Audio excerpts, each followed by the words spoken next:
right, we'll do that. That gets us going. I think we are in with this dealio. All right, there we are. Look at us. That gets us going. I think we are in with. All right, let me get the reverb out of this. Hold on, I gotta get the this set. There we go. Gallery, split screen, yo. All right, welcome, Stuart. Stuart, we're here for another Geopolitical Illusion with Stuart J Hooper here. And why don't you introduce yourself and where what you've got cooking? You're the pro with what's going on. What is going on Spaceship Earth, Stuart? That's a little bit too much responsibility for this situation. Well, yeah, hey everyone, I'm Stuart Hooper. I teach political science at a small university out here in Oklahoma, focusing on international politics. And I'm currently in the process of finishing my PhD, which is also in the same field, international politics, and is specifically going to be focused on NATO and what NATO has been doing over the past really 5, 6, 7-ish years. So yeah, that's very timely, very relevant. And in terms of having responsibility for figuring this situation out, yeah, that's going to be beyond my pay grade, but we can maybe offer a few solutions here and see what we can come up with, because this is a moment. Let's define it as that. It's a moment. Is it a moment? Is that what we're experiencing is a moment? Well, yeah, probably the most dangerous moment since the Cuban Missile Crisis, I think. You know, I've been sort of tripping out on some of this stuff in the old wag the dog kind of reality of it all. I'm less inclined to buy what's going on than I would have a week ago or 2 weeks ago. I know there might be some booms going on over there, but at this point, I don't know anything. Like, I don't trust any of it. You know, we're already seeing, you already see a guy like, well, you already see that everybody involved with everything that has occurred in the last month here is all the members of the World Economic Forum. I mean, everybody, across the board. So, you know, I saw a text, Ian Smith, you know, the Tilly's gym owner guy, was calling out Dan Crenshaw, dude. And Dan Crenshaw was posting up all the on his Twitter, warmongering with all the, you know, what is now the fake news about the island and the ghost pilot. And you look into Dan Crenshaw, he's a World Economic Forum guy all the way, dude. Trudeau, Macron, Putin, every single one of them's got ties to the World Economic Forum, man. So I'm trying to figure out what is really, I think it's bigger than the Ukraine. The Ukraine seems to be a little bit of a canard, I think. Not if you're living there, of course. I mean, if you're like experiencing it firsthand, I wouldn't say that. But I mean, from where we're coming from, discussing it geopolitically, I think it's a just see what's over here thing. I wouldn't be in that camp. Definitely not. I'm more in the good. The world's attention should be on this, and we should be doing everything we can to end this as soon as possible, because it is definitely swinging in a direction. If we allow it to go to its final stage, is okay. So let me ask you this: when you say end this, what are we ending? Yeah, so that's the point. So and this is something that has been a huge personal problem for me on Twitter over the course of this week. I know you don't really use Twitter anymore, but I used to used to, because they've now been unfollowed, but used to follow a lot of alternative media outlets and this sort of thing. Alternative media figures, these sorts of people. And of course, was very much in agreement in their positions vis-a-vis Iraq, Afghanistan, Syria, Libya, all these different places, right? Where the United States has gone in, NATO has gone in, the Western world has gone in and destroyed them and used militarism to achieve its objectives. What they have not seemed to be able to do over the past week is realize that militarism as a policy choice needs to be called out regardless of where it's coming from. And this is something very different to what we discussed a couple of weeks ago, where we both said neither of us are pacifists, which is very different to being a militarist. Militarist is someone who goes around the world using military force to get what they want. So they're going to blow stuff up and kill people to take from them what they want. A pacifist would say, well, that's terrible, and we should also never use war. I think there is an appropriate use for force in the world, and it is defensive. And the way that you use defensive force, we do have some good examples of it in world history. World War II is definitely the best one that's closest to us. But the question becomes, and why this is muddied, and why it has been muddied on Twitter in the past week, and why I've been, I think, very let down by what a lot of people have been posting about this, is it's come down to this what-about-ism. So a lot of what people have been saying on Twitter is, well, you're angry about Ukraine and you're angry about Russia invading Ukraine, but you weren't angry about wars A, B, C, D, E. Okay, that's fine. But can we, instead of using this as a preaching moment, maybe we could use it as a teaching moment?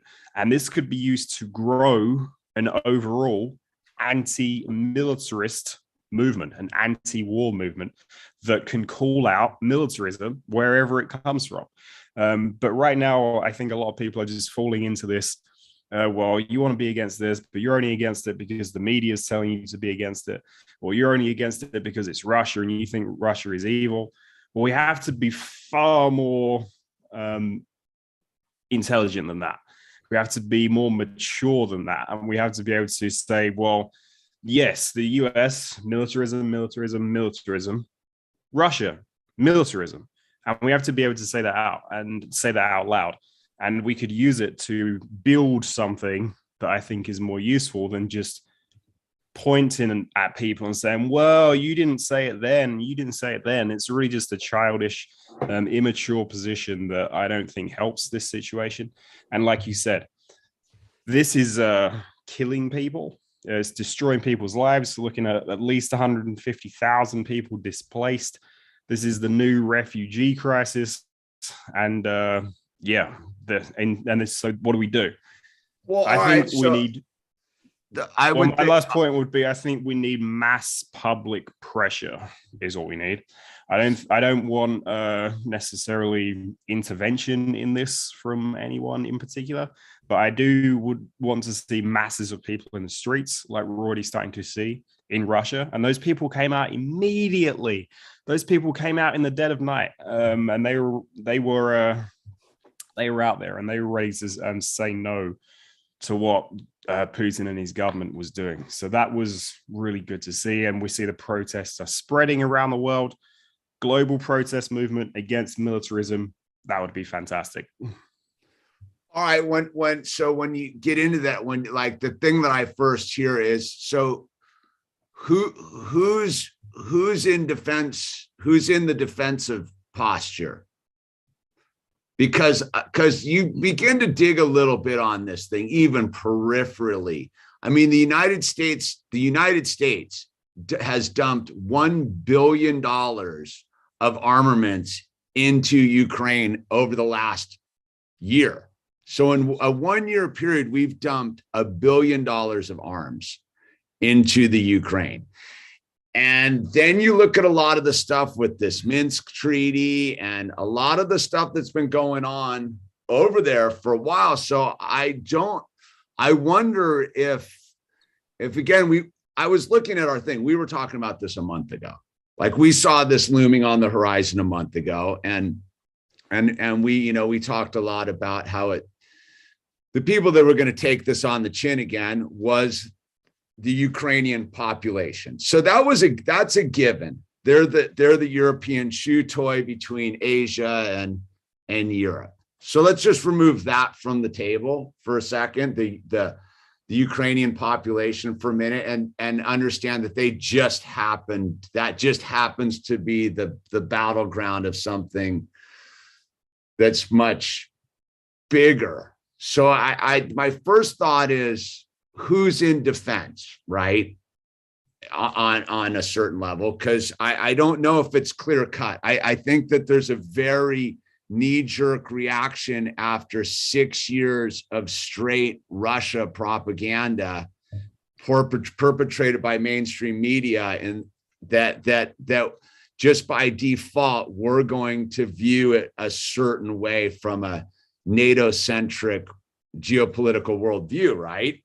And then my next thought about it is, when you say like the militarism and all of that stuff, within the first 24 to 48 hours, while Putin was doing whatever he was doing over there, you also had bombing strikes on Yemen, you had bombing strikes on Somalia, and you had bombing strikes on Syria, right?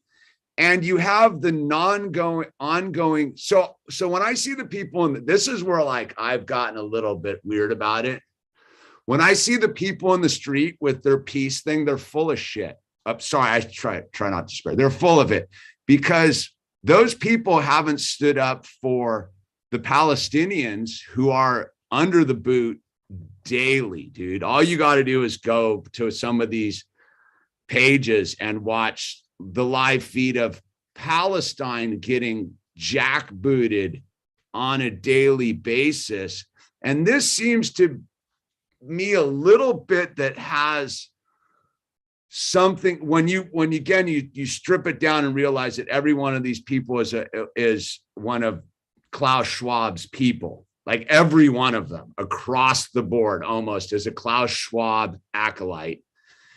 And you get into this thing with this SWIFT bank, with the SWIFT stuff and the sanctions and the whole thing. I don't see any resistance to this by the West. I see a lot of talk, but I don't see any resistance to this. This seems to be like a deliberate, let them do their thing to distract us from something else.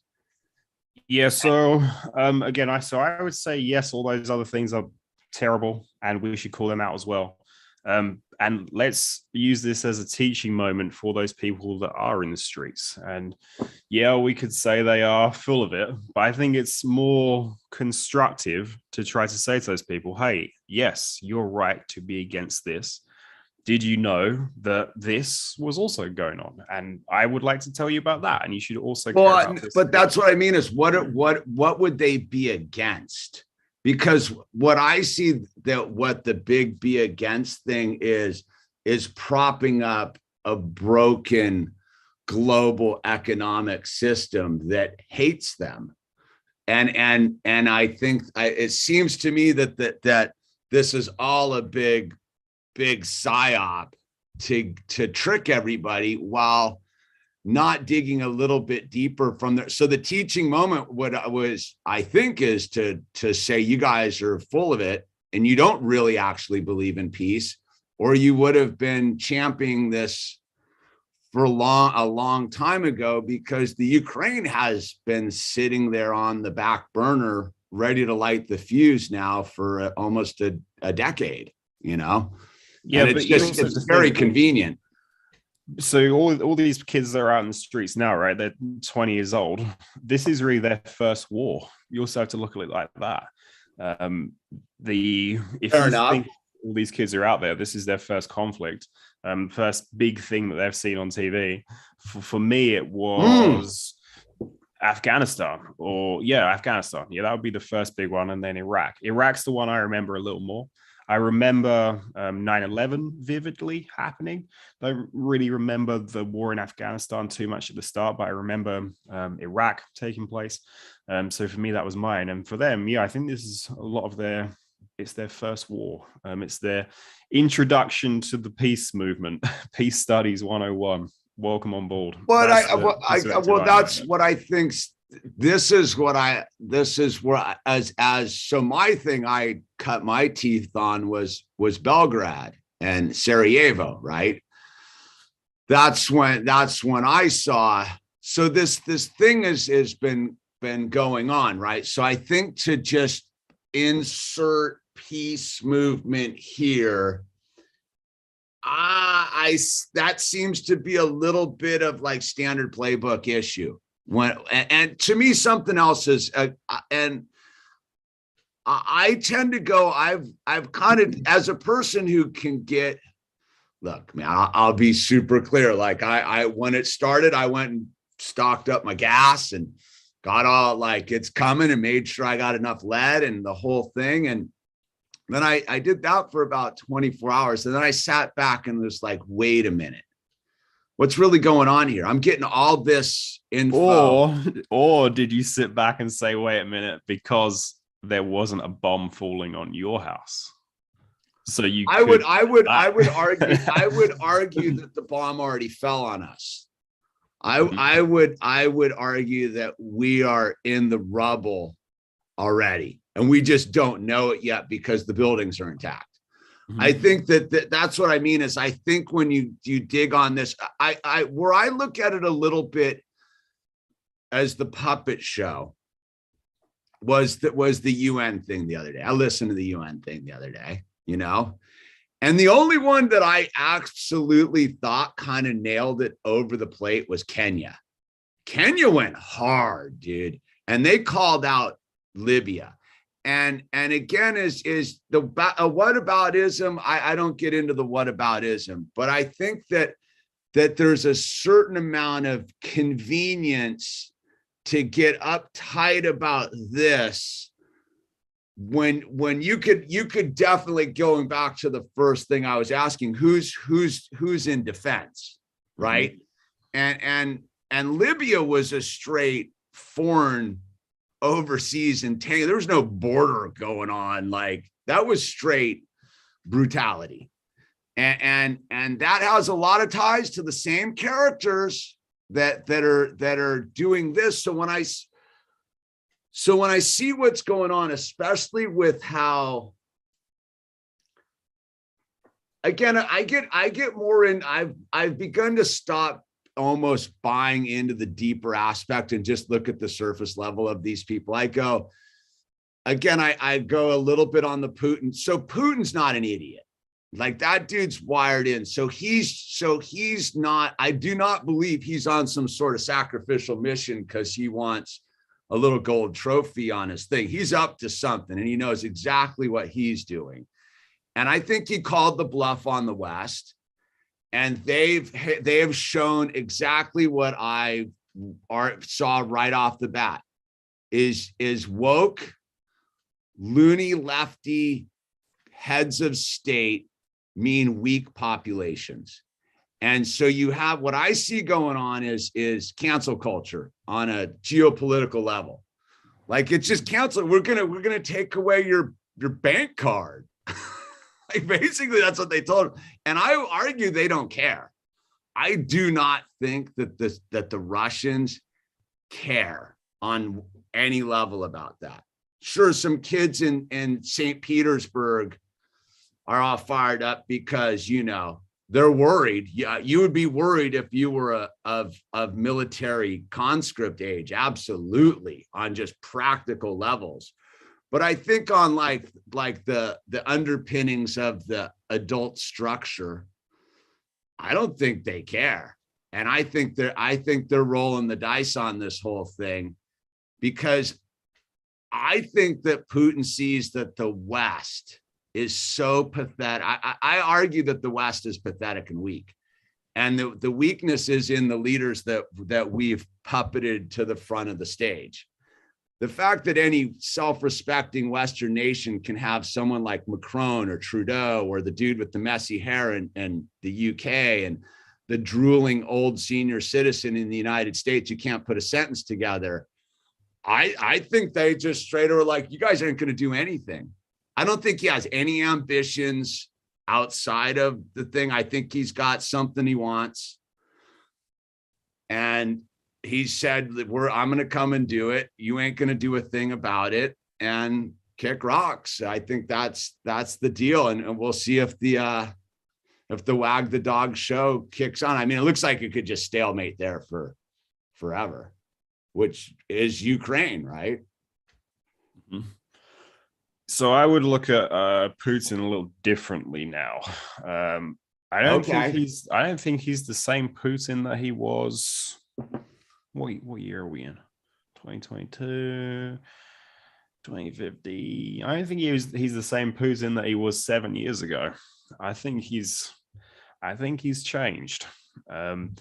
So let's look at what happened in Syria. So we could use this as an example and something different.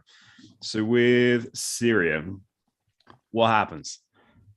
The West, the UK, France, United States specifically, decided to train an army of terrorists, send them into Syria, and attempt to overthrow the Syrian government. Assad, president of Syria, calls up Mr. Putin, or Mr. Putin calls him up, and the conversation is, hey, we need help. We would like you, Russia, to come help us, Syria. Okay, sounds good. And that's what happens. And that can happen. That can absolutely happen legally in the structure of the world. One country can ask another country for help in any aspect that they want. So this happens. Russia goes there. And what happens? Russia is exceptionally successful. And one of the reasons why ISIS no longer really exists on the face of the earth is because the Russian military erased them from the face of the earth. Now what's happened? This in Ukraine, very different. So on Monday, Putin comes out and he says, we're recognizing these two states in Ukraine as independent countries. Then what does he do? Well, he says these independent countries are inviting us in as another independent country to help out. Well, the problem there, right, is in what he did. He is just recognizing them as countries. Nobody else is recognizing them as countries. And unfortunately, this is how the world works in terms of norms and what can and cannot happen. The world tends to be, how do most countries see something? Or specifically, how do most countries in the international community see something? And that's, of course, the Western world. So he does this, goes in. Initially, again, we're just going to provide assistance to these two new countries, these two new states that are carved out of Ukraine, decides to invade. And we're now into day, 3, 4 of this invasion. So he calls NATO's bluff, like you said, goes in. But what has he now found? Well, he's may have just found his Iraq or his Afghanistan. He may have just found a problem that he cannot actually solve with military force. And I think this is a dramatic miscalculation on his part. We see the entire country is rising up. I don't think he expected this. I thought he's probably expecting a more welcoming reception from the Ukrainians. Didn't receive that at all. And like you said, the US has been funneling how many millions, billions of dollars worth of weapons into this country for how many years? 8 years we're looking at since 2014 with the overthrow of the Ukrainian government. They tried to destroy a lot of the military infrastructure with the missile strikes and then the air strikes. I don't think that went well. as we can see now, because the resistance that is being put up against this is, I think, far more than they had planned for. Well, now the question is, what do you do? What do you do next? Because there are lots of images and videos online of Russian convoys that are completely destroyed, captured Russian soldiers, captured by civilians on the street. I think this is quickly gotten out of control and not in a good way for him. So the question is, what do you do next? And in terms of options there are no good options. What are you going to do? Are you going to carpet bomb Kiev? That's really not an option. I mean, look at the response that we've had so far to this, right? Like you said, with the banking, everything else that's gone on. I think something that's really big that people aren't picking up on is this international response and how it is blowing far beyond what I think even Putin was thinking about. Just think of the Klitschko brothers, the two boxing champions. Have you seen this? No. So they're Ukrainians. One of them is actually the mayor of Kiev, believe it or not. And now they are on the streets with AK-47s in their hands, ready to fight. Now imagine, God forbid, if one of those two guys, international sporting legends, was killed in this Russian invasion. I think the ideological turn against this has been huge. And I think it's as important as the military turn against this. So in terms of, I would absolutely say the Ukrainian government is on the defense. And if we do want countries to be countries, we should say that the Ukrainian government is on the defense. But are there other factors involved here that absolutely have a share in responsibility for getting us to this point? You bet. Military industrial complex, looking at you. Hello. NATO, hello. I'm looking at you. Since, I don't remember if it was back in 2014, but at least from 2016, NATO has had an office in Ukraine. They've been trying to shift the Ukrainian military in line with NATO. They've done a lot of stuff, which is everything but saying, hey, Ukraine, you're a member of NATO. There's lots of plans online, like we looked at 2 weeks ago from the Atlantic Council, where they say, we need to change Ukraine to open it up to the Western world, to open it up for transnational Western corporations to come in here and have their way with the resources and the plunder that they can get their hands on.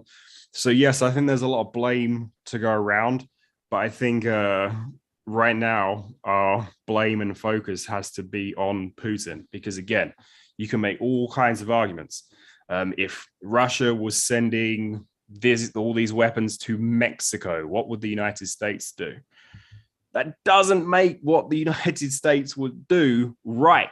That would still be wrong. So if we're going to say that's wrong, we have to say this is wrong as well. So well, that's kind of. I think that's in a weird way where I've divorced.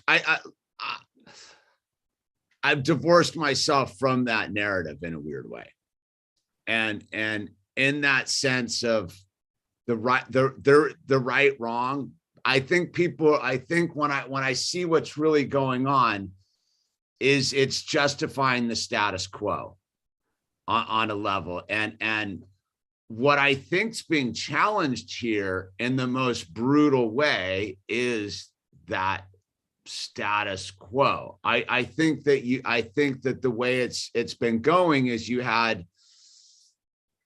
it goes back to my first question: who is in defense? From the way it's being portrayed, again, the electromagnetic signal of information is controlled by the West, by the gatekeepers, right?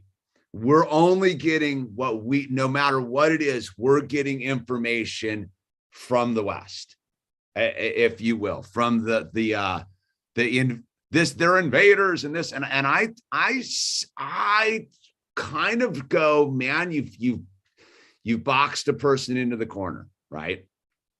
Call it this giant nation. You've badgered them for, so you're you're sitting there as Putin, as the Russian chain of command, as the leaders, the oligarchs, whatever you want to call them. And you've been watching the American power structure essentially say that we're going to start a war with you guys. Like the Clintons, that whole Hillary thing, when they came, everybody who didn't think that this was going to go that way the minute the sleepy guy and the cabal of the Obamanites got in there, right? It was written in, we dodged it for 4 years, right? So I think if I'm a street fighter, right, on a level, and I know I'm coming in hot, I'm not waiting to take the punch. And I think that the mess that's made, I don't tend to think that there aren't think tanks over there with all of the same stuff going, let's think here.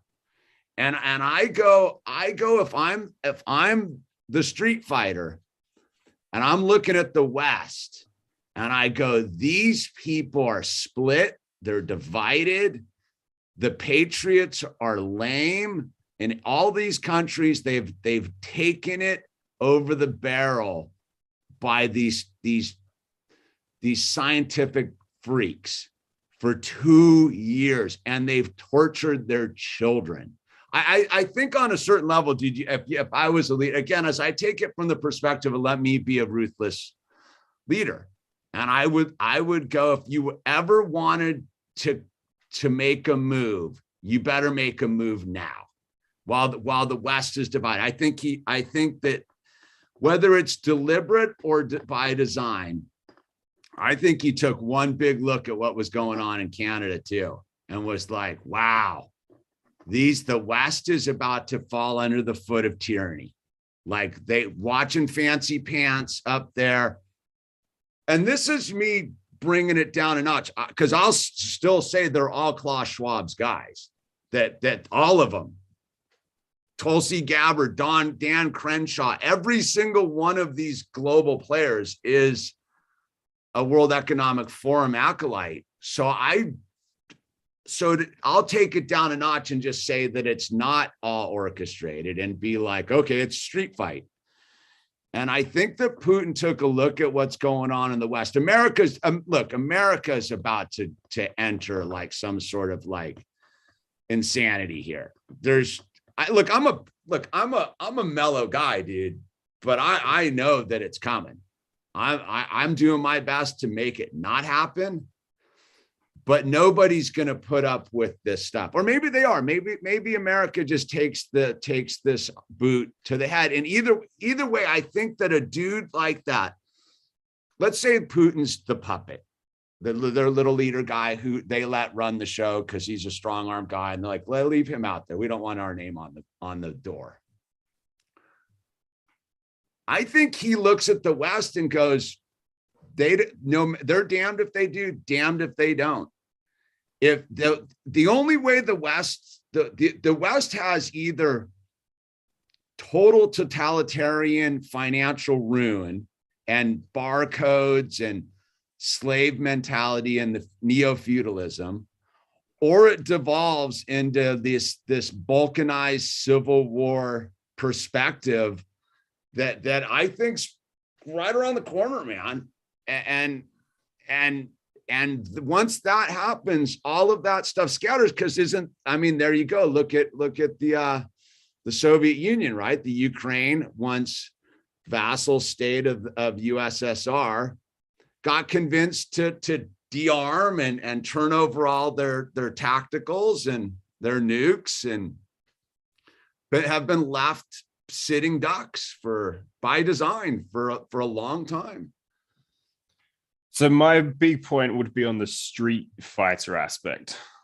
We do not want to be aspiring to this. We want to be going above and beyond This idea that, well, I've got an opportunity, so I should go ahead and do it. Yes, I agree. That's what I think Putin did here. And he completely called NATO's bluff and has gone for it. He didn't have to do that, is my point. So he could have chosen to do something else. He could have chosen to lead the world in an alternative fashion, an alternative direction. And in actual fact, was doing that about 10-ish years ago. No, that'd be longer than 10 years ago now, with the BRICS Bank. You remember that? Brazil, Russia, India, China, South Africa, the BRICS. So this was going on. And the idea was, well, we're going to develop an alternative financial and political system to the West, to the World Bank and the IMF. And we're going to go around the world and we're going to help countries out. No longer do you have to go to the IMF and impose draconian austerity measures on your country to be able to get a loan from the IMF. You'll be able to get one from the BRICS Development Bank instead. But that has all been kind of put by the wayside. I haven't heard anything about BRICS in a very long time. I think it may have even come to an end as sort of a collection of countries as well. I'm not sure they even bother meeting anymore. But yeah, this is my point. I thought Putin was way smarter than this. I think he has been way smarter than this in the past, and this is a tremendous miscalculation. And done something also that you just said. This is going to justify the global status quo for, I don't know, probably the rest of my lifetime. I don't see how now, how do we challenge NATO after this? How do we not even expand NATO after this? How do we say the military industrial complex has got to go after this? All of these things now become far harder to achieve. So in terms of ulterior motives and the West sitting back and letting this happen, you can bet that there are some people that are definitely thinking along those lines. Who cares if he's invading Ukraine? Let him go ahead and do it. Because now we at Raytheon, or we at name your military industrial complex big time player, we're now going to be in business for the next 50 years at least, because now we've got big bad Vlad and whoever comes after him in the presidency of Russia. So we're going to be able to continue on the business of war for the foreseeable future. So yeah, none of that is good. None of that is good at all. And challenging that stuff and bringing it in an alternative direction, I think is harder than ever. And like you said, the West, yeah, I think it was going in this very divisive direction. Just look at COVID, look at the state of our nations, look at the state of our kind of regions of the world, and the global north, as we would call it, in complete chaos, completely falling apart at the seams. Well, yes, it is still kind of all falling apart at the seams, but now what do we have? Now there is this big beacon shining in the sky saying everyone needs to care about this, and everyone is caring about this. And I think this is another big miscalculation of Putin. This is not Syria, right? If you go and bomb Syria and destroy a village in Syria and you kill 5 babies, for instance, right? That may come out in the news somewhere. You may get some sort of grainy video footage from it. We're talking about a country in Europe. What does everyone have in Europe? One of these, right? An iPhone. What we're seeing is the world is being exposed to direct footage of precisely what war is and what war means. And this, again, is galvanizing global opinion against this. You even see China and India, 2 of Russia's closest friends in the world. They abstained from the UN Security Council vote to condemn Russia. So they didn't just say, no, we're not going to condemn Russia. They just abstained, which was big. So yeah, overall, again, I think this is massive miscalculation. could be the end of Putin's government, could be the end of even Russia as we kind of know it for the foreseeable future. And I think something else that is worth considering, what do you do next if you are Putin? How do you get yourself out of this mess? I think that's the big question. And kind of already alluded, I don't think there's any easy answers to it. But he did come out and start threatening Finland and Sweden. Did you see this? Yeah. So this is dangerous. But I think, I tend to go, I do not buy on this whole, if you look at dangerous, look at no further than the militarization of the West in the name of oil. I think that I don't, as much as I don't want it to be on that level of like a street fighter, the West is a bully and has been bullying its way around the planet for my entire life. Let's just start there, right? And so I think that on a certain level, like I don't want to say I don't care, because that's not true. What I'm trying to say is I don't see this as a Putin issue. I don't see this as that. I see this as again is someone who's looking around and being like, they keep saying they're coming for me. They keep saying they're coming for me. They keep saying they're coming for them, and they're watching the United States dumping billions of like $1 billion worth of stuff in there. They're seeing the slimy NATO UN maneuvering. They're seeing all this going on, and they're watching the sanctimonious holier than thou West going and how do I think that Putin gets out of I'm telling you, dude,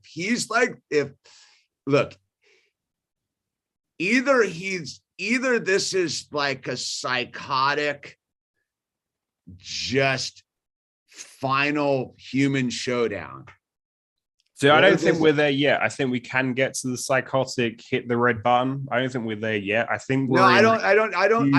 You're mode. talking to a dude who doesn't believe in nuclear arms exist. I don't think that I think that's one of the great propagandas of you gotta remember, I grew up under mutually assured destruction, dude. Like my entire life's been, we're gonna get nuked. Like I don't see it.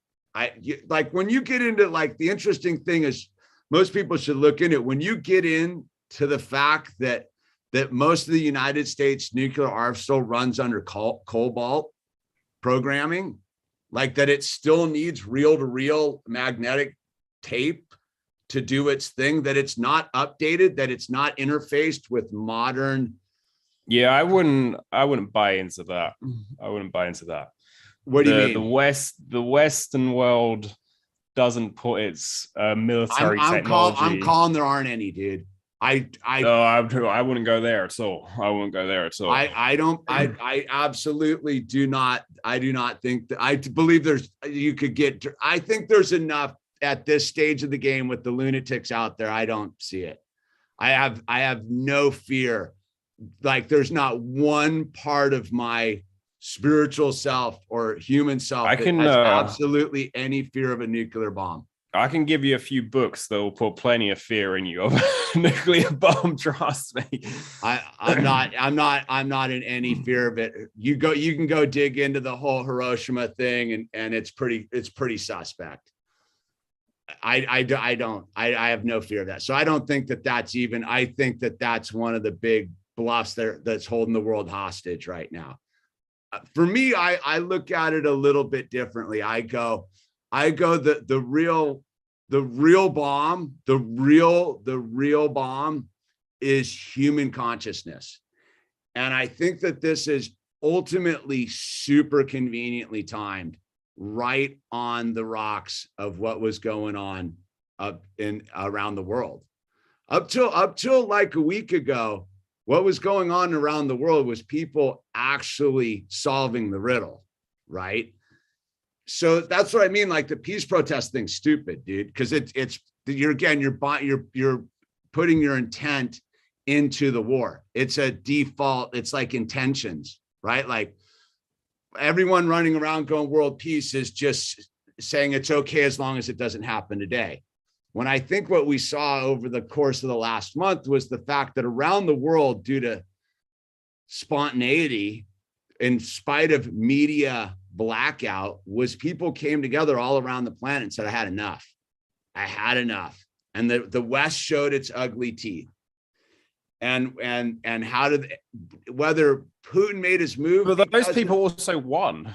Those people also did win in a lot of cases. Oh, yeah. Even the truckers. The truckers won. They absolutely won. Well, that's what I'm saying is how do you take that win, which was a global win, and put everybody to take a look. They showed their teeth. They showed what they're about. Within 4 days of that, this nonsense starts. And I go, it's either the dude saw them that it's now or never, which could be legit, or that it's all this Klaus Schwab people are like, dude, it's time to activate this because we got to the ants are about to overthrow the grasshoppers. Yeah, I don't know. I think I mean that's kind of coming out from a different angle then. So it's like, are the Western leaders, are they just morons? Are they? No, they're not morons on any level. Or is it all calculated? I think that they're from everything that is to be understood, they're lower dimensional beings, and they only have certain tools within their arsenal, which is fear, violence, hatred, negativity, right? And what we saw was the antidote to that.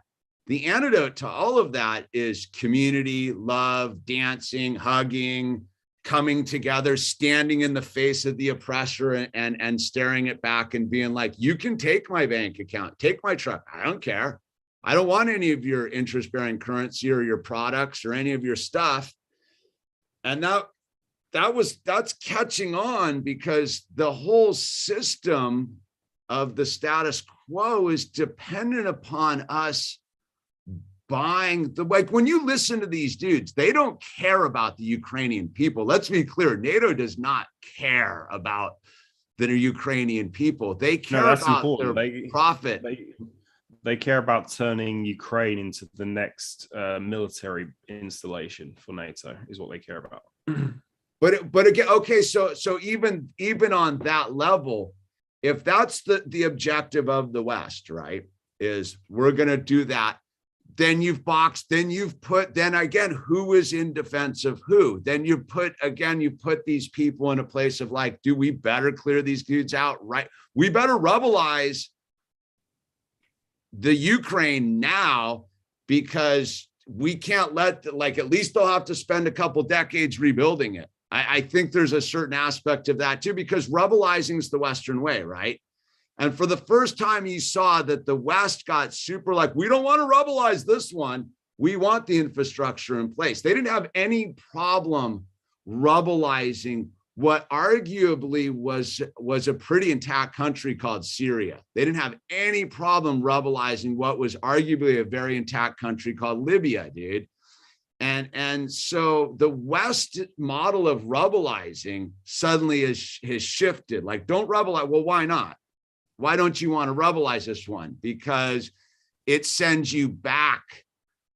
And meanwhile, the Chinese are on their Belt and Road thing. They're like, of course they're not abstaining. Like meanwhile, they're building, man. You know, like I'm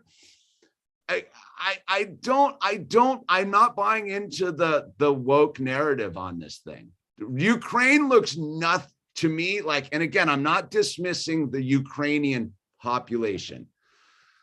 Talking in big picture here. To me, the Ukraine appears nothing more than a woke country and woke mentality and the whole weird thing. It's like, no, dude, you people were sitting there at the crossroads of Europe and Asia, and you sat and you did what you've done. Like the fact that the Ukrainians are some sort of like angelic people that have had this inflicted upon them out of the blue, I think is that's well, yeah, you think about what's gone on in Ukraine over the past 8 years, and yeah, there's been lots of nasty combat in those dude, eastern regions. I'll never forget that footage, because that was what, 8 years ago, right? That footage of those death squads when they were out in the forest with the trucks and they were hanging the dudes, like, and making the videos that, like, you want to talk about Eastern Europe is where you do not want to be in a war, dude. really. The stuff that was coming out of Ukraine. So you listened a little bit about this Minsk thing and these treaties they had signed, and the fact they were banning the Russian, that would be the equivalent of the United States banning Spanish along the United States southern border because of La Raza. And arguably the La Raza people in our southern border are no different. They're actually claiming what they want. They've said in no uncertain terms what they're up to. So the rules of international, the fact that there's rules of war codified into world bodies, to me, is just a giant, like, what? I was listening to the UN thing and people are like, but the rule book says you can't do that. So who says that? Mm-hmm. Who says you can't do that? And I think Putin said, fuck it, man. Yeah, it's a huge problem. But yeah, again, I think I want the world to aspire to get somewhere better than where we are. Well, and I think you can use this even as a moment for your anti-wokeism as well, which I think is a valid objective, definitely.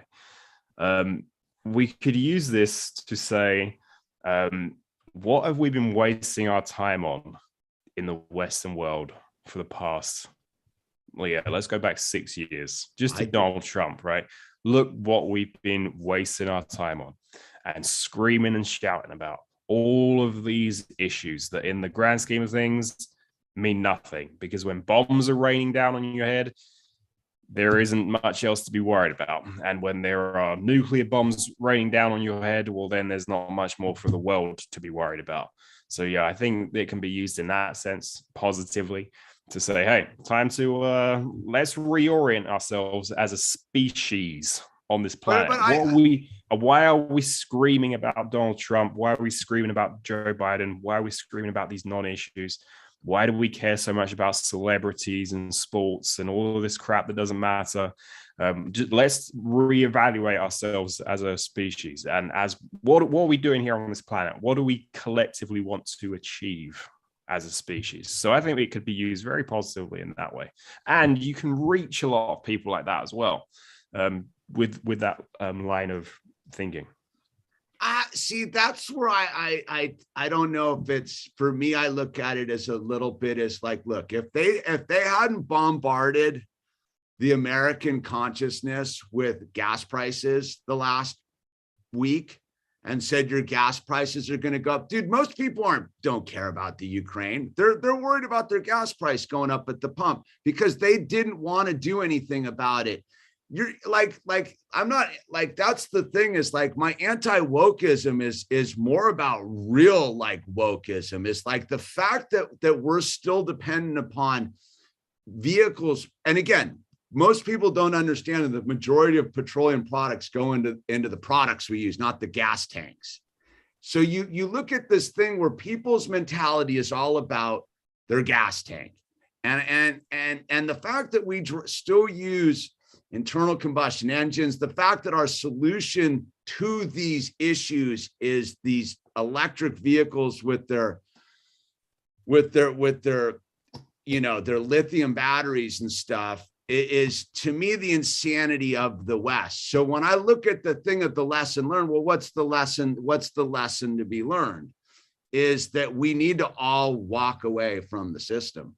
The system hates us, does not care about us. We're merely fuel for their tank. And I'm sure when you go dig into this thing, well, in 20 years from now, is that we're going to find it all was very coordinated on some sort of symbolic bloodlust ritual, and there's a bunch of dudes jerking off in a castle somewhere, as they always are, dude. And so I tend to think of, like, when I hear, like, well, what's the lesson? I go, it ain't over in Ukraine. The Ukraine is a sideshow to get us to codify the legitimacy one way or the other of this machine, so to speak, because it either the crazy street fighting brawler is doing whatever he's doing, or the brutal military industrial complex of the West, which has wreaked havoc, as suddenly gets to put the halo over their head as they bomb all these other countries. Exactly. So I look at it a little bit and I go, how about we go back to where we were 10 days ago and go, wait a minute, the real answer to this thing is shut our bank accounts down, take our cars, we'll go plant seeds. You guys suck. We're not even going to fight you, dude. Just go and do your weirdness amongst yourselves. But now we're all back into, like, talking, debating, like, which is the proper militarized reality here. And I go, they're both void in my book, dude. Exactly. And I look at it a little bit, and back to what we've talked about in some of our earlier things, is we didn't want to solve this problem. Peace protests, once the war breaks out, are pointless. Peace protests before the war break, which is essentially what went on for a month here, is where it's at. Like, put them out of business before stuff starts blowing up. It doesn't matter anymore. You can, the whole world can be like, this, shame on you. It doesn't matter anymore. It's going to do what it does. And what it does is it eats people and it destroys stuff so that they can come in and build new stuff. And for all we know, that it's a big, giant depopulation plan in the bread belt of Europe, Yeah, see, so we do agree. No, I think we totally, I think that's where it is you see it as well as I do from our different perspectives, is this is all bankrupt humanity on blast. But as long as my trip on it a little bit is, as long as we keep viewing the bad guy, that guy's the bad guy, the real bad guys get to slip off and do it again. Is if it's that guy over there did wrong because he came out of the thing. Meanwhile, it's like, it's this thing where the people running the street brawl are up in the stands watching it, doing their thing. And it's like, everybody's like, that guy's the bad guy. I go, well, he was boxed into the thing. I don't see it. On a level, I don't see how there was any way out for him and their structure of power and control over there. Yeah, I mean, that would be a very realist perspective on this that we'd call in the world of international relations. Realism is all about who has the most of what and who doesn't have the most of what, and usually in terms of military resources and where those things are. And yeah, things can snap and go in the wrong direction, because it ultimately does come down to what the hell are we doing here on this planet? Why are we wasting our time with this? How many more centuries, millenniums need to go by, and this is what's going to happen. And we're not even going to get off this planet in any meaningful way. To go out into the stars, right, and all this sort of thing. Because just think, if Stuart, we go, it's over the ice. It's over the ice wall, dude. Yeah. there's no out there. It's over the ice wall. Well, even still, right? Even if it's over the ice wall off the planet, well, who's going to be taking us there now? It's going to be Elon Musk. Well, what is Elon Musk, right? He is really just he's kind of the center of all of this. He's the shadiest one in the bunch. He's kind of like if you were to craft the ultimate outcome of the capitalist, military, industrial, democratic system, free market system that we've created, right? He would be like what you'd come out the end of it. Like the perfect example of what comes out the end of it.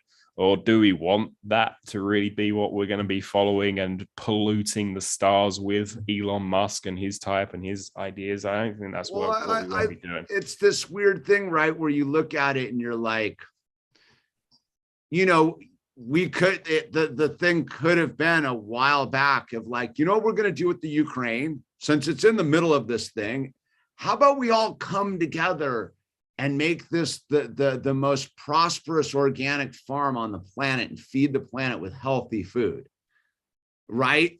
So I look at it again as a little bit of it's the West has been over just monkeying for a long time, and they didn't have. It's not like they had any. We're going to subdivide it, build more. What like the West ideas are bankrupt at this point, from my perspective. What, more golf courses? What are we going to put a resort on Greenland? Like, exactly. Like, is this what we're aiming for? Is this it? Is this really it? Is this what we're doing? We can't come up with anything better. We can't come up with any better leaders. Well, because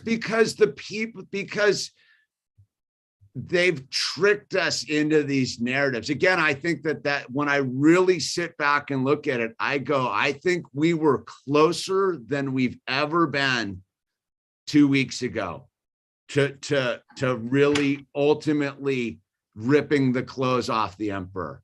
And because it wasn't the last week, it was that weekend, that nice weekend where they had shut down 5 border crossings. The entire nation of Canada was in the streets. The New Zealanders were in the streets. The Australians were in Canberra, dude. That all over the world, people were like, nah, enough. This has got to stop. And now here we are. That's a distant memory, because the way it works, it's this nonsense, and I tend to think that it's this weird thing where, like, I go, if the dude's a good dude, in a weird way, it's gonna be the most brutal thing we've ever seen. So we as a world population can be like, this has got to stop, dude. Like, what I mean? I think along those lines sometimes. I seriously do. You just look at how people act in society, and you just think, what is going to change this? I mean, and is that what we need to do? Do we need to see a city melted into nothing? Is that what's going to have to change this? And you don't want to have to go there, but yeah, it's a very interesting conversation to have. And what would snap the world out of this? Well, I think we were real close. I think that's again where I don't necessarily buy into that narrative either, because I think what would snap the world out of this, we're real close to. I think that we possibly, as that whole theory of there's an equal and opposite reaction thing, right? I think as the world's tried to implement its Agenda 2030 and its Bilderbergs and its Davos and its World Economic Forum and the CFR and all these white papers they've been broadcasting forever of their big, we're going to stick the chip in your head and you're going to be happy with nothing robot, slave farmer, dude. And at the same time, you have this great awakening and returning back to the basics of this thing of like, no, I think it's so much simpler than like, it's pretty much just walk away. And I don't mean like literally like on your feet. I mean like spiritually just walk away from it, dude. It's not happening, but for our intent. Like they've got us as a world focusing our energy on justifying destruction on a particular node of the planet, one way or the other. One way or the other, dude, the Ukraine's done, unfortunately, because the intent of the world has been that these guys are going to come and fix that, or these guys are going to come in and do that. And I think that the weird thing they've tapped into with human beings is it's easier to sit by and root for the villain dressed in a nice suit against the villain with the devil horns, right? Versus go and actually do the hard work of yanking your kids from public schools and getting out the shovels and the saws and bringing back the land and doing all this stuff. So I haven't, like I've always said, I'm a pessimistic optimist, man. I truly believe that maybe this is what we need. Maybe we do. Like, I don't see how we as a world society get out of the Palestinian problem. If we don't stop what is happening in Palestine as a world, we've allowed what has gone on in Palestine to go on and on and on and on. And I'm guilty of it for many years. It's been going on over there for thousands of years.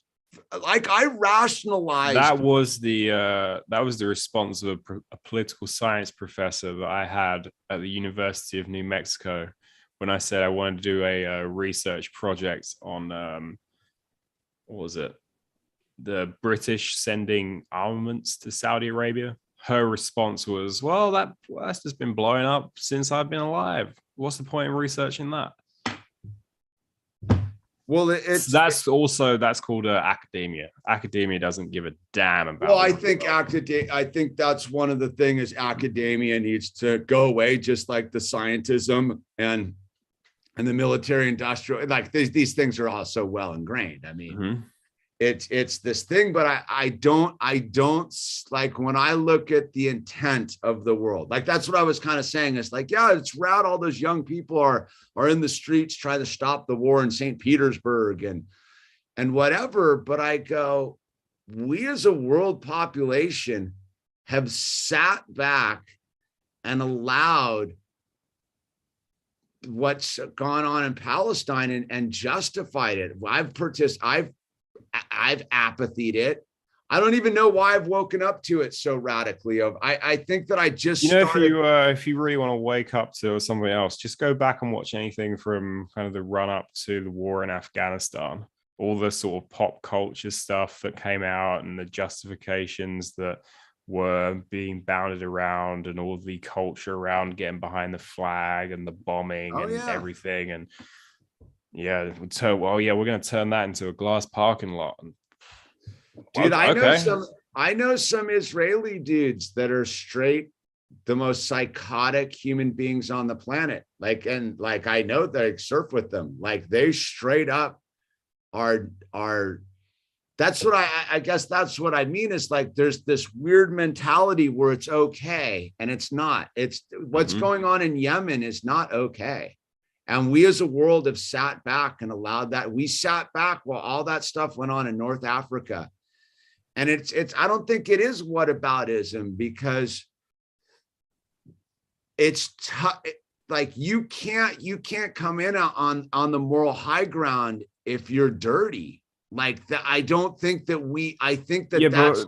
But also, don't you think that a lot of people are unintentionally dirty? Most people, they just come home from work, they sit down in front of the TV, flick on the TV, and they just listen to whatever's. I think at a certain point when you become an adult, like it's you just choose to turn a blind eye to what's going on, It's this. I had it with one of the people in the chat the other day that yesterday I was going on about this. Is they were like, what about the the empathy for the people over there and this and that? And I go, yeah, but what about the empathy for the person right down the street that you're probably going to step right over on the way to your coffee shop that's laying in the street with mental health issues? Like we have there's no denying we've turned our backs on human beings as a society. I mean, I live out in California, dude. It's like people are rubbing suntan lotion on their body as there's a dude, with mental health issues, like, and it's acceptable. And so I don't know if there is any, like, I don't think anyone gets off on this one in modern culture, dude. I think you could have argued that 50 years ago. Mm-hmm. I think you could have argued that when I was a teenager, that like, well, I just didn't get the books in the library and I live in some enclave in Colorado and I don't know, I just go skiing every day. I don't know. I don't see all I get is Time and Magazine on the racks and I've never picked one up, dude. Fair enough. 2022, man, no way. Everybody gets to hold the bag on this thing, man. Just because you were off TikTok and making funny, just because you were doing, ping pong challenges, dude. And no, man, like we all better realize that, like, I think the grimmest thing that I've seen as a human being in my life is the apathy. I have more respect for the brutal killer than the apathetic, like, man, whatever. I'm too busy to like be involved. I don't just go back and namaste out, man. Yeah, I had a comment on one of my class evaluations from last semester, and one of the students said that they were depressed after going through the examples that I was sharing in class. Welcome to reality. Like, hello, it's nice to have you here. Please take a seat, and we've got plenty more depressing stuff coming right up. Well, it's as an alcoholic and recovered, I think that, I went through the whole thing with, being a tree activist and super involved. And then kind of when I clued in, I realized that is the ultimate form of excusism. Like, oh, it's dark and depressing. I go, the minute I overcame that thing, I really became an optimist about the whole thing and being like, okay, like my fear of it or my depression of it is actually what's perpetuating it, because the only way we can do anything about it is to actually look at the brutality of it all and be like, it has to stop. Like, that's what I mean, is like, I've forced myself to pay attention to Palestine. I don't dig it. It bums me out. But I'm also like, if I pretend it doesn't exist, I mean, maybe it doesn't. I mean, I get into that, about the, the Aboriginal song lines, right? Like you go talk to a dude in the outback doing walkabout right now, right? That dude, there's nothing wrong, dude. He's literally going to walk. He's going to find the grub where he manifested it under the rock and tied in with the universe and the song lines. And he'll find water and wherever he needs it. And he's going to walk through the outback, dude. That dude ain't thinking about starving African children and nuclear bombs and Ukraine or any of that stuff. That dude is literally like in the space, in the God space with the whole thing. And I like, that's where like I struggle a little bit between you and me. I go, if I ignore it, it doesn't exist, right? But I have too much consciousness to pretend it doesn't exist, because that's me. I was talking about this the other day. Is like, no, that's me. What's going on over there is me. I know who all the players are.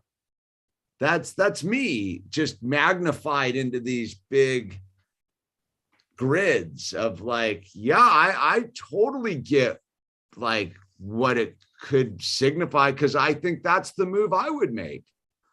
I think if it was going on in my cul-de-sac, let's say it's on a cul-de-sac level, You got a bunch of dudes that say we're gonna beat you up, dude. We're gonna take all your stuff, dude. But they lived in the next town over, right?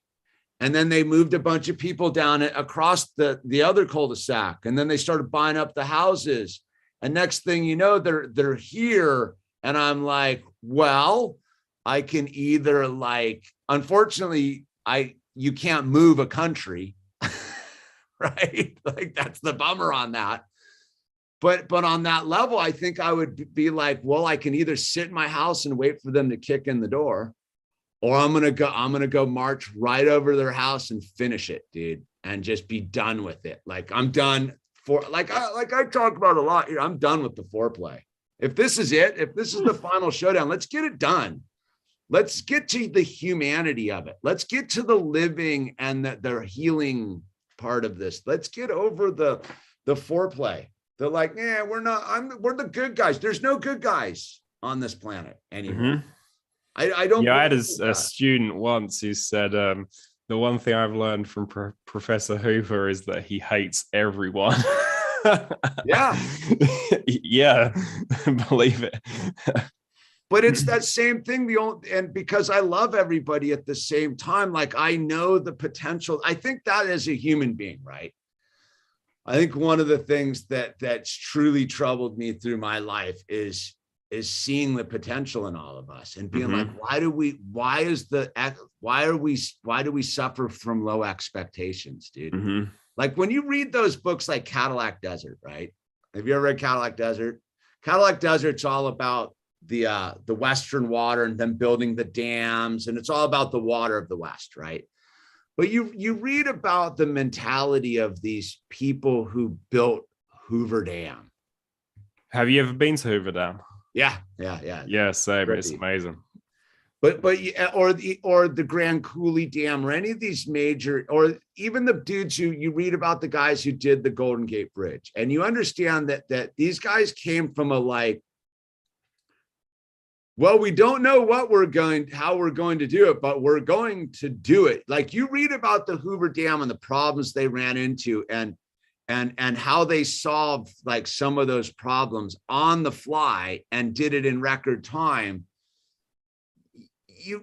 We're at this stage in humanity where we've actually regressed. I don't see. It's way beyond regression. It's way beyond regression. It's in the other direction with the pedal to the metal is where it is.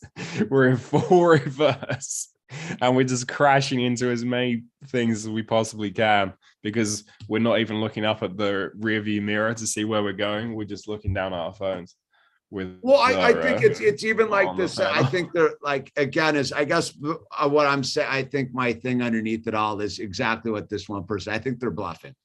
I think they're so worried that we're actually. Have you read the Operator's Manual for Spaceship Earth? No, but I've heard you mention it multiple times. I think it's somewhere on my Amazon wish list from hearing you talk about it probably like 7 years ago. So the interesting thing is like the basic thing is like we've built all the stuff we need to build on the planet. Like we got enough bridges, everything kind of links together. We've infrastructured out. Like we just need to maintain it at this point. And I think that the great, like when you go into the mentality of like the Hoover Dam building these things and the Golden Gate Bridge and the Brooklyn Bridge, and they were just going for it. And we realize that we're a multi-dimensional, powerful being, as I think we're right at the jumping off point of the next big build. And it's not physical, right? And I think that's where the dude like Elon Musk is trying to hijack.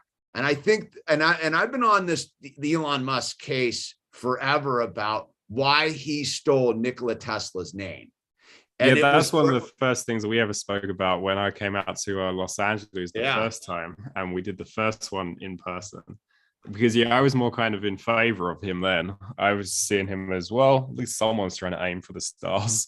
But then the more you think about it, it's like, well, do we really want to take that to the stars? I don't think so. Well, I think what he's trying to do is do an end run on it, right? Like I think there's people that and who've studied this just like we can, And there are certain universal rules, and there's these consent laws, and you got to invite the vampire in, and you have to display these things, and you can't trick people, but you have to tell them the truth. Like it's like it's like a good April Fool's gag, right?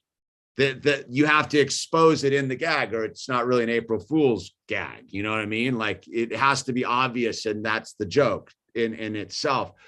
So I think that these people know this, and a guy like Elon Musk, and I don't think that he's actually the dude. I think he's just another actor like the rest of them, dude. Just the way he behaves does not seem appropriate. But let's say he's that guy for the sake of the argument. I think that he fully understands the equal and opposite reaction, and he's trying to thread the needle. I think that's what that dope smoking, woke, like anti-woke texting dude is he's trying to be like, look, I know that there's going to be the spiritual infrastructure being built at the same time, people waking up to this deep spiritual thing. And I'm trying to rob them of that, dude. I need to plug them into the chip. I need to get them on the grid. I need to run my power off them. So I gotta come in and play both sides. And ultimately what I'm trying to do is get this one to collapse into that thing and do an end run on it, right? Because I definitely don't see these people that claim to be these smart guys doing anything to help us. The fact that a dude would take Nikola Tesla's name and have the whole premise of that be the extraction of rare earth minerals to power that is anti the whole thing. It was the whole concept of free energy, and the technology was to free us from destroying the planet. Like, I don't know how familiar you are with the original Bonneville Power Administration, right? Up in the Pacific Northwest. So never heard of it. So you should check it out. So the original Bonneville Power Administration up in the Pacific Northwest was all hydroelectric, right? So they dammed the Snake River and the Columbia River and the whole thing, and at great cost to salmon runs and all that kind of stuff, right? But the whole concept of the BPA was back in the day, in the early beginning of the last century, was there used to be a very big utopia concept going on, that we can build this utopia thing. All we need to do is have energy. So the whole concept with the BPA is the energy was going to be for free, electricity, right? And the electricity was going to be for free, and they were going to distribute the electricity. And the concept was automation.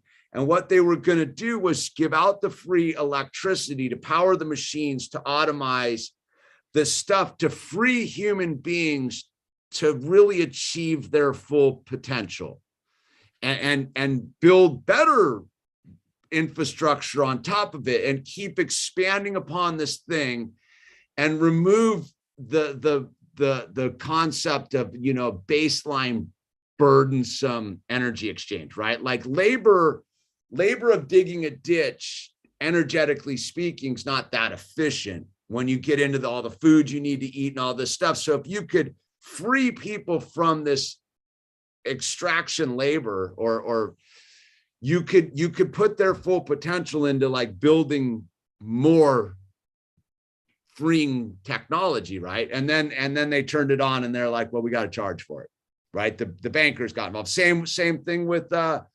Edison, Tesla, and Niagara Falls, and DC AC, right? Like, so I think that one of the things why they're hijacking this whole thing is I think we're real close to it. I think we got a good look at it the last couple of weeks of what it might look like, is because that narrative of what the people were doing put the system upside down. Because once we realize we're the energy field and they can't harness us once we're free, you know what I mean? Like, their machines don't work anymore, except for us. Mm-hmm. So bring in the bombs. Right? Like, right on cue. It could, like, it could, I mean, just on that narrative, forget about right or wrong. Like, doesn't that seem a little, because we talked about it a month ago, right when the trucker stuff started, right? And we were like, oh, okay. And it literally kicked off the day after Trudeau pulled back on the executive or the emergency order. It seems a little. Yeah, I would revert to our good old friend C. Wright Mills. He says that it's wrong to think that all of history is random things happening. Yes. It's also wrong to think that all of history is a conspiracy. There are conspiracies in history, but it's finding which ones are and which ones aren't. Okay. I take it from like a surfer or skater's perspective, right? In that sense, which I think fits that model good. Is so I'll go to like the Venice skate park, right? And it's packed. It's dudes zipping around and the whole thing. And you be one of the things, you know, because I'm an older guy, like you watch the rhythm, right? You watch the rhythm of the park and you kind of see what everybody's doing. And then you can insert yourself in it and get where you want to go and do what you want to do in the rhythm. And once you're kind of going, you establish your node in the rhythm and affect everybody else's rhythm by default, right? And I think it's a little bit like that is that thing is there's no conspiracy to that, right? And it's totally random, but it's totally controllable at the same time for the opportunist who's watching what's going on. So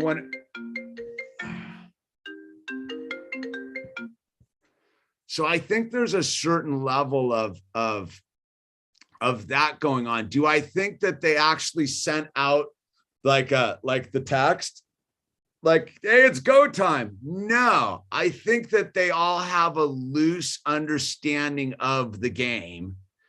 And they're like, oh, wow, look what that dude's doing over there. Like, oh, that's the code. We go. It's time to drop in, man. That's my spot. And I think that's kind of what I see going on is like, go now, whether he's in on it on the World Economic Forum level or not is where I get a little bit interesting. So let's go there for 1 second on the thing, right? So let's say he's a dude, right? One of the thing with this SWIFT thing that collapses is the petrodollar, right? Like this is all very tied together with the petrodollar and how much do you think Russia actually controls in the field, i.e. they got the pipelines going into Europe and they have vast resources on their own, the whole economic system's tied together. How dependent upon is the West on a compliant Russian state to keep the machinery going? Yeah, that's an interesting question. We could probably actually go and find exact numbers for that, but the United States, not very much. Western Europe, quite a lot, dependent on, I think Germany gets quite a lot of its... a huge amount. Yeah, quite a lot of its natural gas from there. But if you're ever going to shut off Russian gas supplies or just not be able to buy them because you've cut them out of SWIFT, the end of February is a pretty good time to do that. Spring is just around the corner. Again, they've probably also looked at that and said, yeah, you know what, we can probably actually afford to do that if they decide to turn off the gas pipes. Well, it's about to be March anyway. Weather's about to start warming up. Maybe by winter, the problem will be resolved. So they're probably looking at it on that practical level as well. Yeah, it's interesting. Like I see the gas price went up a bunch, and I just don't see the correlation with like it's all speculators, right? It's all robber barons in this thing like that. That's where I don't think people have seen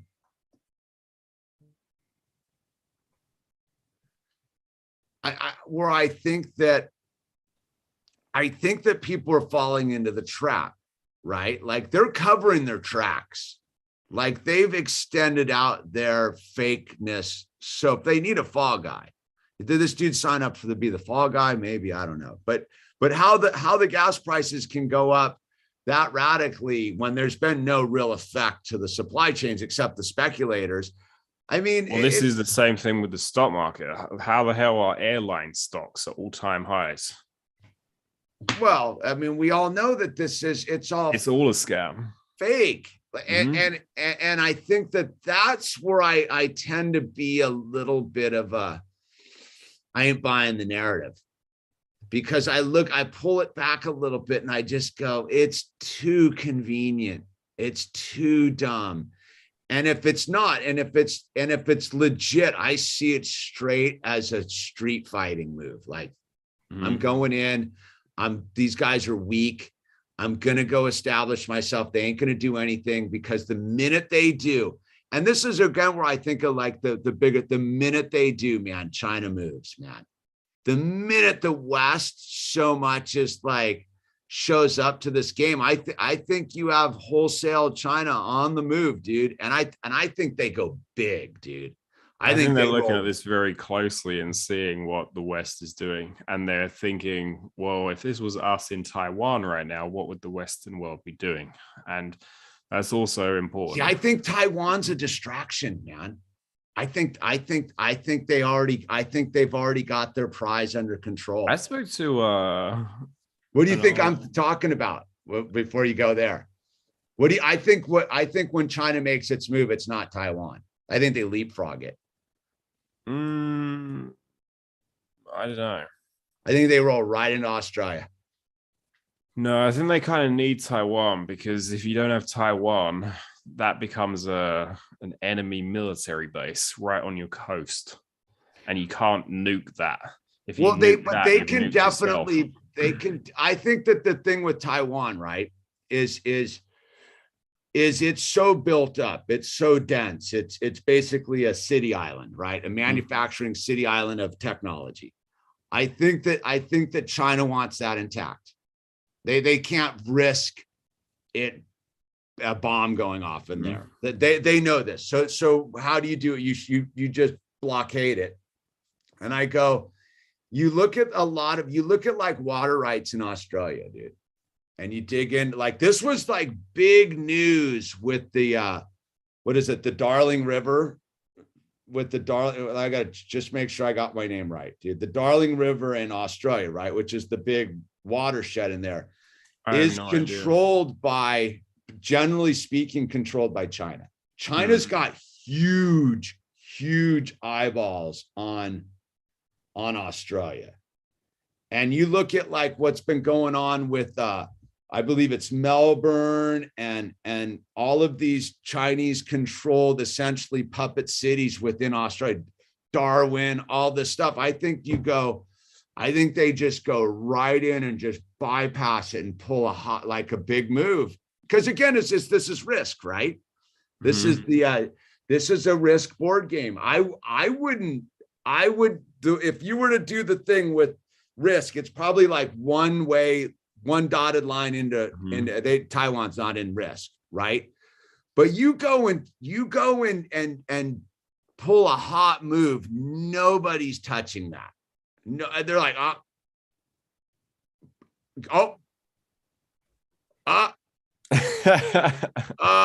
and I think that China's that crazy. I think that they're that so secure in themselves as lunatics. Well, the difference between China and Russia is China does have global ambitions. Oh yeah, and Putin, they got infrastructure around the planet. I think China could I think when China makes their move, all those people in the UN, especially those African nations, are going to be like, yeah, it's cool with us. What do you mean? They're just going to build more roads and more schools for us? Yeah, go. Yeah, I spoke to a retired American colonel, and he said that the Chinese want Taiwan because they want all of the cultural artifacts that the the real Chinese government has over there, and that they use those artifacts to be able to claim that they're the legitimate China, the legitimate government of China, which is kind of interesting. But well, that's interesting. You get into the looting of the Baghdad Museum, right? When we did that, we went straight there and just looted the Baghdad Museum.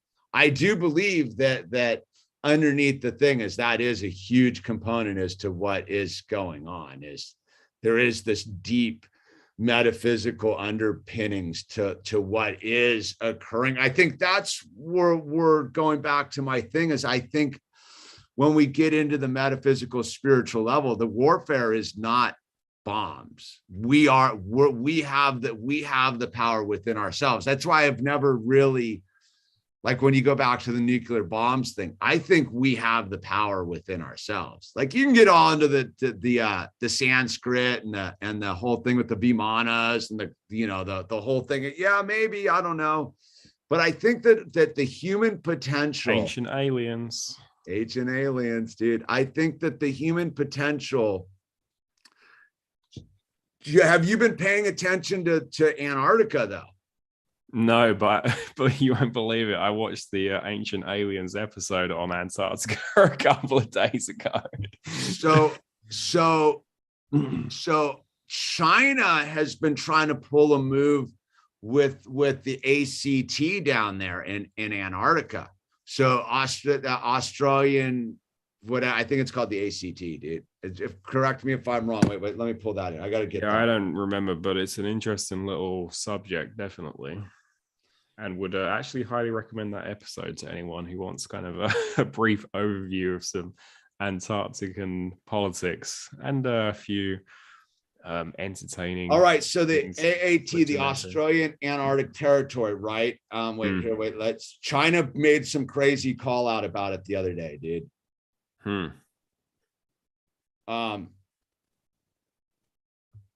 Australian Antarctic plans angered China. Is China trying to claim Antarctica, dude?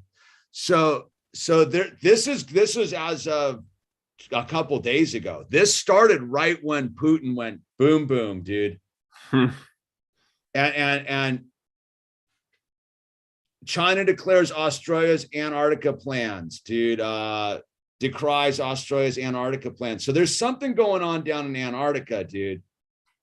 Yeah, that's honestly that might be a subject that I should look at for my academic career. Maybe I should try and become one of the only experts in Antarctica. That could be an interesting the sleeping niche. giant of planet Earth is Antarctica. Like whatever's underneath Antarctica, or whatever Antarctica is, whether it's the ice wall that surrounds our realm, if you're into the flat Earth, or it's this cap of this research, or it's the alien thing where underneath it with the polar shift, there's all this stuff under there. I don't know, but I tend to think that we're getting moved off the prize. And as spiritual warfare goes, right, our intent is our Achilles heel if we're not guarded with our intent. So I think going back to kind of where we went with what's going on in Ukraine, we've taken the easiest thing to focus our intention in. Good guy, bad guy. Good cop, bad cop. And a place that ultimately we don't know anything what's really going on underneath the surface. You can guess. I was listening to some I was going to send you the link to the professor. He's like, dude, we don't know what's going on over there, dude. It's anybody's game as to what's going on now. That started, who knows who's in there, who's really pulling the strings, the oligarchs, who knows what's going on underneath the surface, right? And I go, yeah, easy intent. So, and this is where I've bumped into it a little bit too, is the people that were battling the system in the name of the COOF are now listening to the system in regards to the Ukraine. And I go, that's an interesting twist we've watched, we didn't trust any of the information coming out of the mainstream media, the politicians, any of these people when it came to the COOF. But now all of a sudden, the big pushers of that are like some of the same people that are like anti-coup and the, you know, all of that, uncovering that, have gotten tricked into like, and I go, dude, I don't think it's that simple, man.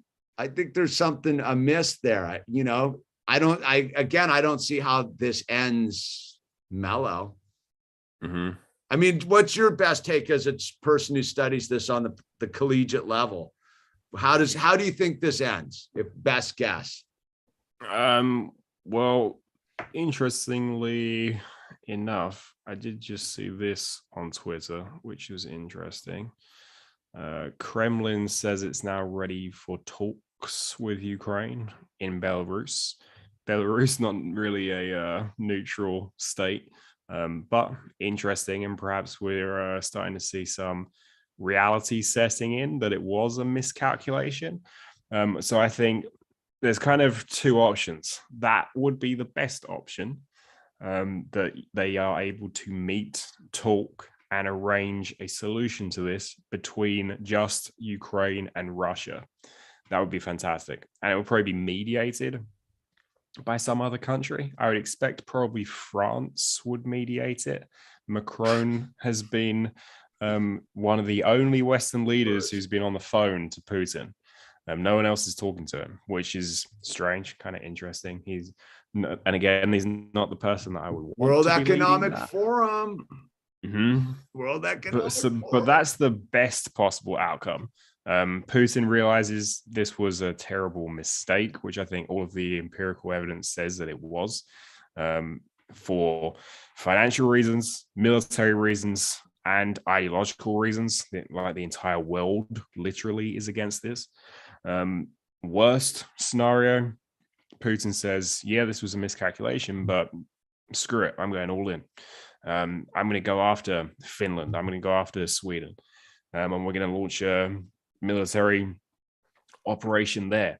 Or we're going to say, why is Germany sending all of these Stinger missiles to Ukraine? We're going to respond to that, and we're going to send a cruise missile across Europe, and we're going to crash it into an American military base in Germany. And then off to the races we go to the end of the world.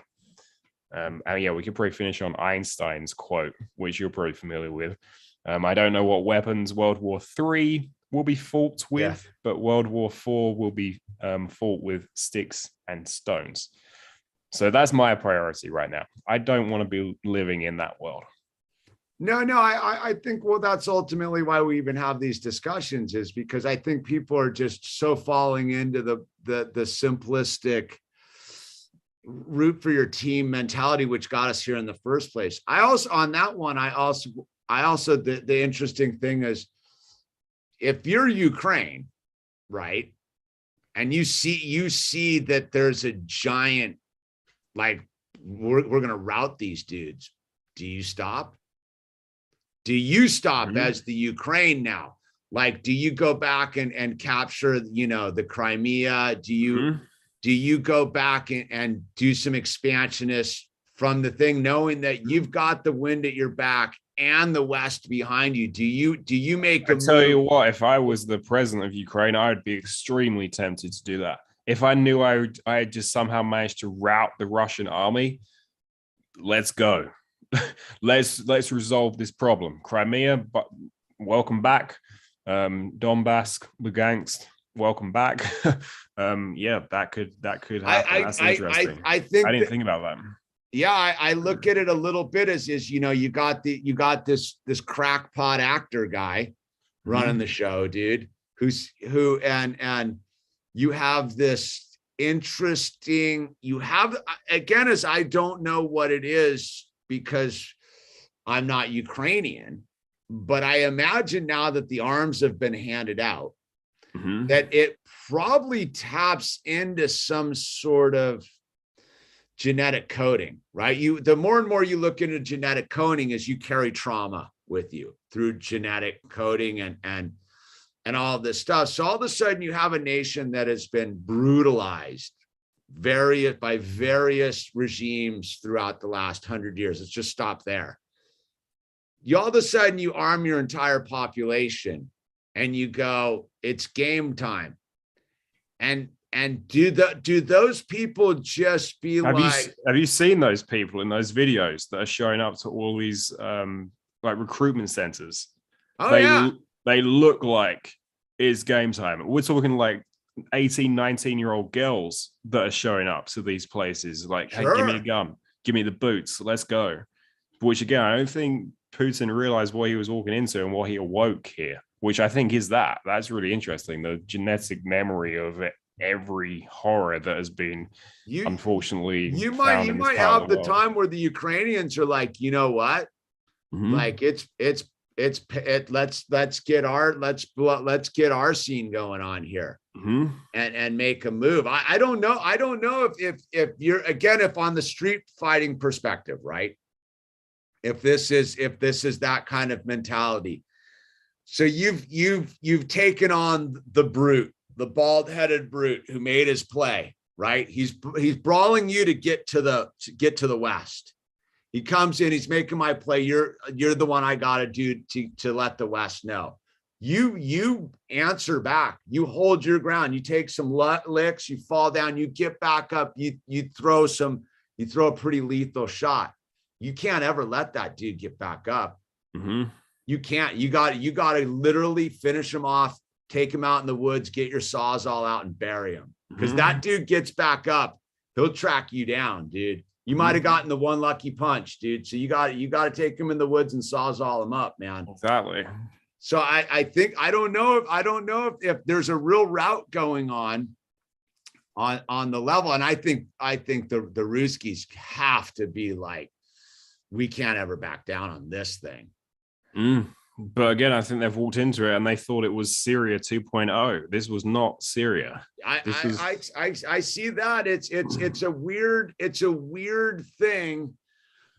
But also you have these. It's really easy to launch airstrikes on people sitting in a hut in the middle of a desert with no way of shooting back at the jets. It's really easy to do. Ask the United States; they've been doing it for 20 years as well. But the unfortunate thing with this stuff, though, is it becomes Sarajevo, man. All of a sudden, you've got a situation where the people that now that the game has been called, right, like it's game time. All the people that were on the ropes in the Ukraine that rolled with the Russian mentality, they've joined the game too, and I don't think they're backing down. I saw a video of a Ukrainian soldier. He was walking around filming some stuff with a couple other guys walking in front of him, all these blown up tanks and everything. And he was saying, I will never speak Russian again after this. I will never speak Russian again after this. These people are animals. So it really has done this. It's crazy. Yeah, I don't. You know what I think this also is? This is what the US would be looking like if it invaded somewhere like Iran. You think it's going to be easy, and you think you're just going to waltz in there and achieve your objectives. You fight against a technologically capable enemy. This is no longer asymmetrical warfare. This is no longer shooting at people in caves, picking people off from a mile with their sniper rifles and writing books about it and how heroic they are. This is very different. So I think this is what it would look like if the US invaded Iran tomorrow. It would be I'm gonna pull up, and at Scott's here's got an interesting point too, is when the thin veneer of these societies get kept together, the opportunists roll in too. So they've essentially dissolved their power to hand out to the people, the armaments. And there's got to be warlords that are ready to be like, nah, you know what? I don't like you guys either. Like, I do see like that it's a tough scenario, because we've seen this in these European nations, is when you really get down to it, they fracture pretty quickly. And it was only sort of the myth of the corporate state, of the corporation that was that country, that kept them together. I mean, it took how long did it take for for Yugoslavia to sift out, a decade, right? I mean, they pretty much got it all figured out at this point. They have their little bit of dust ups every now and then, but everyone kind of found their thing, and you can go visit them. You know what I mean? You can look at the red roses on the street of Sarajevo and all that stuff. So I think that where the world's miscalculated a little bit is once the thin veneer of society comes off and people organize themselves with the tools and they capture enough tools within their cliques. I mean, that's why I think America's like teetering on this thing, because ultimately if it all falls apart, it will become these collective communities that are like, no, you're out. We don't want anything to do with you, and we're not joining you. We don't want to be part of it. And now kick rocks. And they have, again, as you know, who knows what's really in the Ukraine, man. Who knows? Because I still, and again, and back to my whole trip about the nukes is this. As a kid who grew up with mutually assured destruction, that was the whole thing when I was a teenager and young and stuff, right? And then the Soviet Union fell, right? And the Soviet Union fell with huge nuclear stockpiles, and their defense secretary, Alexander Lebel, at the time, said when the Soviet Union was falling apart, he said, we've lost track of 200 suitcase tactical nukes that were meant to be able to be put anywhere on the planet and detonated, right? So they lost track of 200 tactical nukes back in the day. So as crazy as the world's been, here we are. Those 200 tactical nukes that Alexander Lebel spoke of, they've never been recovered. They've never been used. And you have some of the most despotic regimes on the planet that you can get what you want. I mean, you can order up a sub right now if you want to do it, right? So you have money, right? You have people with money. You have people that want power, people that can get their hands on what they want. And where I come from, again, is my big proof that there is no nuclear threat in that conventional sense is the fact that there has not been one lunatic with a bad attitude that said, you know what, I've had enough. You're talking about the Middle East has been abused to such a degree, whether it was all of the Middle East has been rebelized, right? You're telling me there's not one dude in there with some sort of chutzpah, probably not the right word to use for the Arab community, but with some sort of like axe to grind and resources behind him, hasn't gotten tracked down one of these things and lit it off just out of spite, dude. You're telling me that supposedly I kind of come from the James Bond reality. You also have to consider there is a lot of stuff that goes on that we do not know about and we will never know about in terms of black ops, and you don't know what happened to those or where they went, but there probably are some people that know exactly where they went. But I guess what I'm saying is like with all of the stuff, and again, we don't hear about it anymore. I grew up with the there's 50,000 over here and 10,000 over there, and we need to retest our stockpile, and our stockpile is getting outdated, and all of that stuff. That stuff, and again, is where people didn't pay attention was when the SALT treaties got taken down by Trump. No one, and I go, wait a minute, they removed the SALT treaties, the flyover stuff, and you look at this thing and you go, you have some real rogue nations out there. So you have, for example, South Africa, supposedly nuclear armed, right? So you're telling me those ANC lunatics got in there with some axes to grind, which they obviously had. They're just like, yeah, whatever, dude, we're good guys. You're telling me the Pakistanis, when they have their regime changes every 10 minutes, I think good guys. Is it also possible that you're describing mutually assured destruction working? That if they launch one of these, they know they are also going to be destroyed. No, you're talking to a dude who's like I've crossed the Rubicon in my own personal, like once you realize that there's no rules here, right? Once you is very true. So once, like, for example, the suicide bomber, right? Prime example. A dude like that has crossed the Rubicon. He understands it doesn't matter. There's no rules. I can do anything I want, dude. If I'm willing to pay the consequences. So you're telling me there's not one dude out of the 8 billion people on this planet who didn't sit there and be like, my wife sucks and I'm drunk and fuck it, I'm having a bad day, dude. And like, fuck these people, dude. And I don't care. I don't care anymore, dude. You're telling me there's not one dude who got a bad batch of psychotropic drugs who's like, you get what I'm saying? Like, nuclear weapon in reach. Yeah, like I just don't believe that the way human beings operate, that there hasn't been one person who's just sat there and been like, nah, I'm done, dude. I don't care anymore. But we've kind of seen it on other levels, though. I mean, that's what I'm saying. Just look at what Hitler did to everyone in Germany.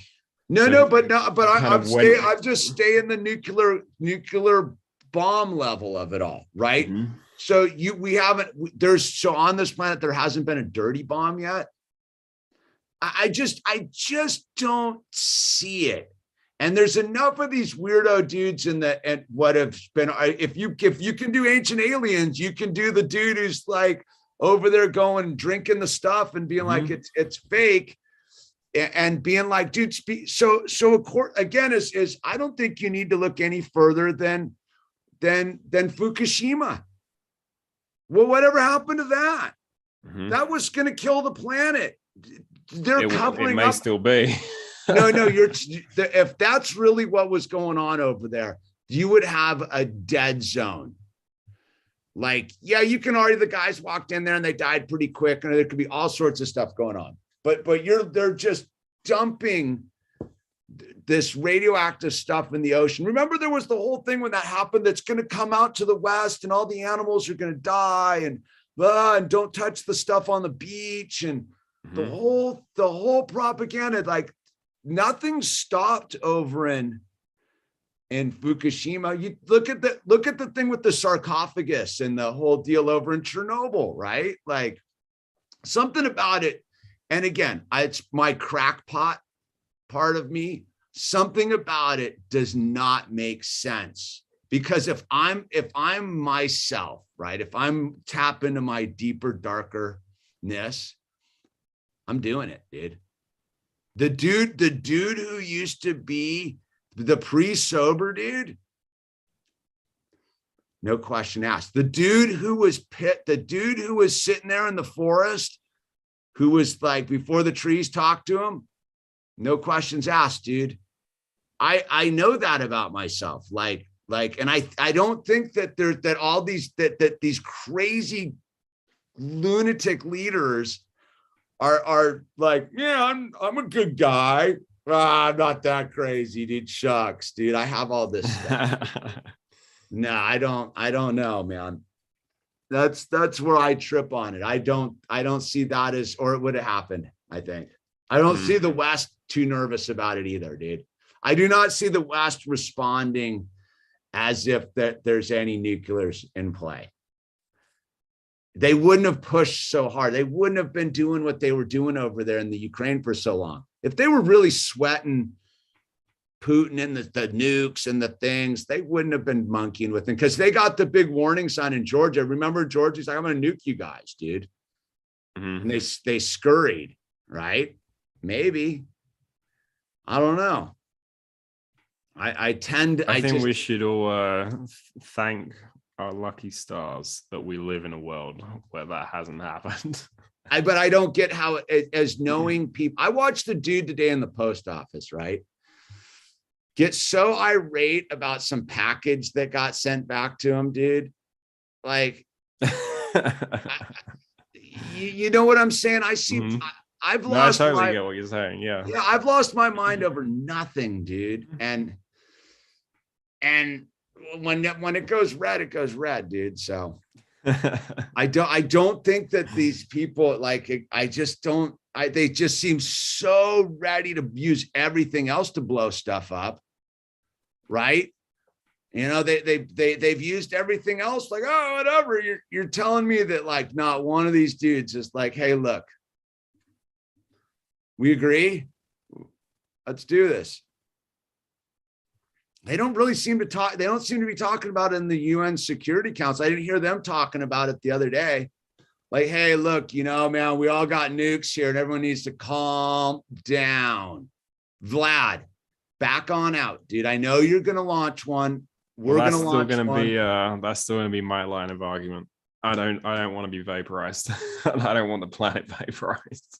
I don't know if there, but I don't know if there's people that care that much, man. I think there's people that are so bent. I mean, that's what, how do you explain these suicide bombers and these lunatics that do all these crazy things on the planet and just, they top out, like they get to a certain point and then they're like, yeah, no one takes it to the next level. That seems like a very underachiever human thing. Like, oh, well, you know, I don't want to do that. Like, I just want to do it to everybody around me, but like that, like city level, like that's just a bit too much. Like, it's too much for me. Look, on the thing, man, I'm a lover, not a fighter, brother. That's what we need to be. Well, I think you and I both know that, like, once it goes, there's no bringing it back, man. And I think that's what I think too much attention's, we're creating a monster over there by focusing on it a little bit too hard. You know? No, I think it's worthy of our attention. Definitely. I think it's worthy of like critical, like deep diving attention. I don't know if it's worthy of this social media blathering, like, thing that you this Dan Crenshaw perspective of it. Like, the most dangerous dude in America is Dan Crenshaw, from my perspective. Like, these cretin neocon warmongering a-holes, dude, are gross, dude. I mean, when you see them all lining up on the same page about it, you're like, you guys, dude, I can't be part of that. Like, I can't be part of anything that those people would suggest as a good idea. That's where I back away from it. That's what changed me. Like, from the first thing, I was like, whoa. And then I was like, wait a minute, like, that dude's all these creepy presidents and Clintons and Pelosi's and all the people that I despise as the darkest entities around. That's their idea. So I go, I don't know, dude. I don't know. Yeah, our leaders are not up to this challenge. That's definitely they're not up. They're not up to the challenge. But nope. So when do you think we get a verdict on this? 2-3 days? I have no idea on that question. That kind of depends what Putin wants to do. How many just a fade away? How many more 18-year-old Russian boys does he want to send to be slaughtered? Yeah, I don't know, man. It's an interesting conundrum. What do you do now? Yep. The milk has been spilled, dude. Yeah, a lot of it. But yeah, we'll see what happens this week. Well, let's do one of those. Resolution. Yeah, let's maybe we check back in when the plot develops a little bit. I've been checking. Have you checked out this shipping channel, dude? Wait, I gotta send this to you, dude. This is pretty next level stuff. There's this dude, like, you check out he checks out the maritime things with the ships that have been attacked and stuff. It's pretty, like, from a different perspective of information, because it tracks all the ships, and he talks and he knows what he's like, some maritime guy, dude. Where is it? I'll send it to you right now, because yeah, that could be worth looking at. Well, it's good because it's where we forget, I think, as human beings, is it's all, the global economy is all based upon ships, and the ships are I don't know, wait, how do I do this? Copy link. I'm just going to send it to you, dude. Wait, I should actually spam it in the thing for everyone else. Wait, hold on. Before we go here, this is my tidbit for this was sent to me by one of my agents. Copy. All right, now, okay, now I know what I'm doing. Go over here to notes. There it is. That's how I got to go old school, dude. There it is. Do the workaround, right? Yeah, whatever you can do to make it work. Copy link. All right, here, everybody. Here's the shipping stuff for you. I found this to be very interesting. I think I can send it right over via the chat thing, because he gets into, he's got all because you can go in and see all the ships and where they are, and they've cleared out. He got really interesting about the port of Odessa and how come the West hadn't moved a bunch of their ships over there to protect it, like just by occupying it and being like, you're not going to mess with our ships, dude. Is it the chat one? I think this is the one I put it in. Let's see. Does this come to you, Stuart? Yeah. All right. Check that out. It's kind of interesting, man. Cool.